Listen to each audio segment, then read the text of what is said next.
Havia uma profecia, sussurrada nos ventos do tempo como um segredo sagrado. Ela falava de um rei que não surgiria de um palácio de pedra, mas de uma humilde casa de carne e osso. Uma voz previu a vinda de um líder, cuja coragem seria forjada na solidão e cujo coração bateria em ritmo com o coração do próprio Deus. Essa antiga promessa não era meramente uma história, era um fio de ouro, tecido na própria tessitura da história, esperando por aquele destinado a segui-lo. Este foi o início da jornada. Este foi o amanhecer de Davi. Muito antes de ser um nome conhecido pelas nações, ele era simplesmente um menino, o caçula de uma família com muitos filhos. Seu mundo era a vasta e tranquila extensão dos campos ao redor de Belém. Agora seguimos para Belém. O dia chegou com a poeira de uma longa jornada. O grande profeta Samuel, um homem cujas palavras carregavam o peso do céu, veio à humilde casa de Jessé em Belém, com um mandato divino: ungir o futuro rei de Israel dentre os filhos de Jessé. Um por um, os filhos foram apresentados, altos, fortes, bonitos, mas a voz de Deus foi clara. O homem vê a aparência exterior, mas o Senhor vê o coração. 7 filhos passaram. A rejeição divina foi firme. São estes todos os filhos que você tem? Houve uma hesitação. O mais novo estava nos campos, cuidando das ovelhas. Davi foi chamado dos pastos. Chegou cheirando a terra e a rebanho, em contraste com seus irmãos polidos. Quando Samuel ouviu, soube. Este era o escolhido. O chifre de óleo verteu sobre sua cabeça. Uma coroação silenciosa, um fogo tranquilo em sua alma. Mas a história não termina aqui. A vida de um pastor não era de paz ociosa. Era uma luta constante e vigilante contra os perigos da natureza. Não só pastos verdes, mas um mundo de predadores à espreita, esperando um momento de fraqueza. Davi era guia e protetor jurado. Primeira e última linha de defesa. Um leão, um urso. Onde outros fugiriam, ele manteve sua posição. Sem armadura, apenas cajado, funda e uma coragem ardente. Ele confrontou as feras, lutando com uma força além de si mesmo. O Senhor que me livrou da pata do leão e da pata do urso, me livrará da mão deste filisteu. Nessas lutas, sua fé tornou-se um escudo tangível. A coragem para um gigante foi testada nas presas de um leão. A liderança, salvando um cordeiro. O deserto foi sua sala de aula, preparando-o para um destino maior do que podia imaginar.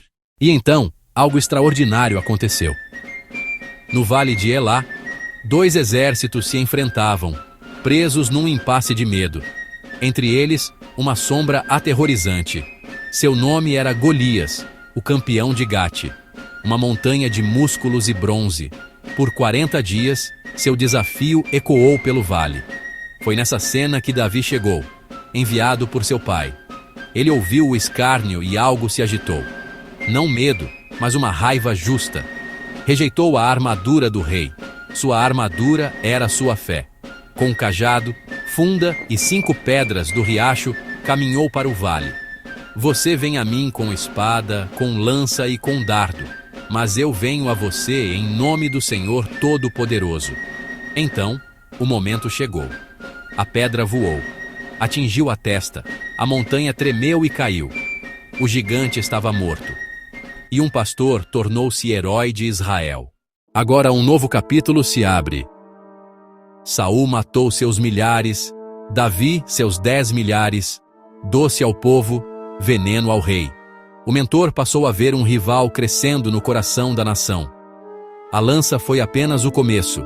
Davi fugiu para salvar a vida. Refúgio em cavernas. Em Adulão, angustiados, endividados, descontentes se juntaram a ele. Jonatas o amava como a si mesmo.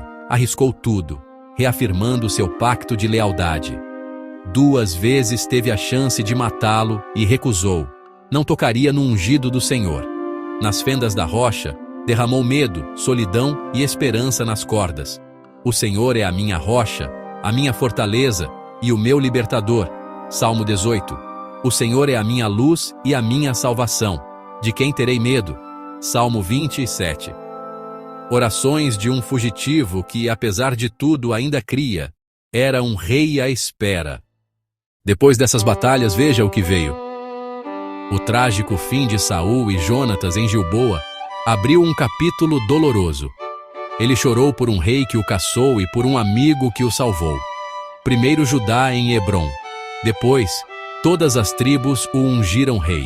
Precisava de uma capital para todos. Fixou os olhos em Jerusalém. Com ousadia, tomou a cidade e a fez centro político e espiritual. A cidade de Davi nasceu, símbolo de unidade e esperança. Filisteus, moabitas, amonitas, arameus, Israel tornou-se potência regional. Não só conquistador, um governante justo, sábio e equilibrado. Trouxe a Arca da Aliança a Jerusalém. Tirou as vestes reais e dançou com toda a força, um coração para a cidade. Naquele momento, não era o rei Davi, era apenas Davi, alegrando-se na presença de seu Deus. Mas nem todo trono é seguro. No auge do poder, quando reis iam à guerra, Davi permaneceu em Jerusalém. Seus olhos caíram sobre Batseba, esposa de Urias, soldado leal. Ele a desejou e usou seu poder para tomá-la. Ao saber da gravidez, não houve arrependimento, houve encobrimento. Urias recusou os confortos da casa enquanto irmãos lutavam, uma repreensão silenciosa ao rei. Davi ordenou sua morte na frente de batalha. O inimigo o matou. O decreto foi do rei. Ele apagou seus rastros. Acreditou ter encerrado o assunto. Mas o que fez desagradou ao Senhor. Então veio Natã, com uma história simples de um cordeiro roubado. Davi inflamou-se por justiça, até ouvir: "Tu és esse homem." O espelho revelou o monstro. O mundo do rei desmoronou. Então a verdade o alcançou. A acusação o quebrou. Sem desculpas, sem defesa, pequei contra o Senhor. Tem misericórdia de mim, ó Deus. Cria em mim um coração puro. Renova em mim um espírito reto. Salmo 51. Aceitou as consequências que trouxeram dor à sua família. Desejou construir a casa do Senhor, mas Deus o impediu. Homem de guerra, mãos marcadas de sangue. Se não construiria, prepararia. Acumulou ouro, prata, bronze e ferro. Traçou planos detalhados. Organizou sacerdotes, levitas e músicos. O culto no coração da nação. Ao preparar, ouviu outra promessa.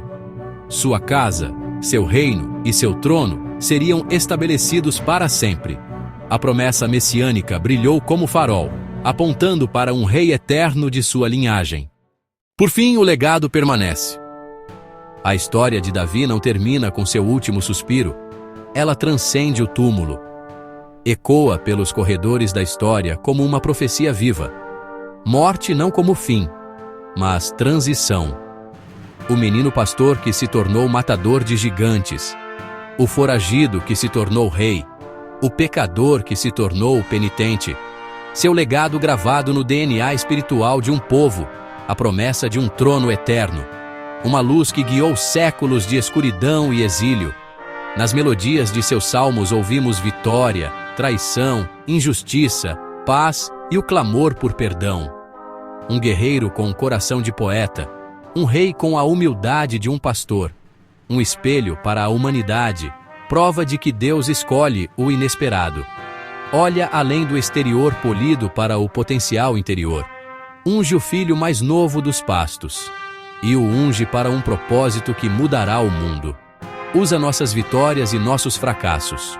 Um coração quebrantado e contrito, ele não despreza. O fio de ouro não se rompeu. Muitos esperaram por um filho de Davi, um rei de justiça e paz eterna. Tornou-se um fogo que não se apaga. O pequeno pastor de Belém, ancestral e arquétipo de um rei maior. A história de Davi permanece. Não um capítulo fechado, mas uma promessa em aberto. Coragem, fracasso, fé e redenção final.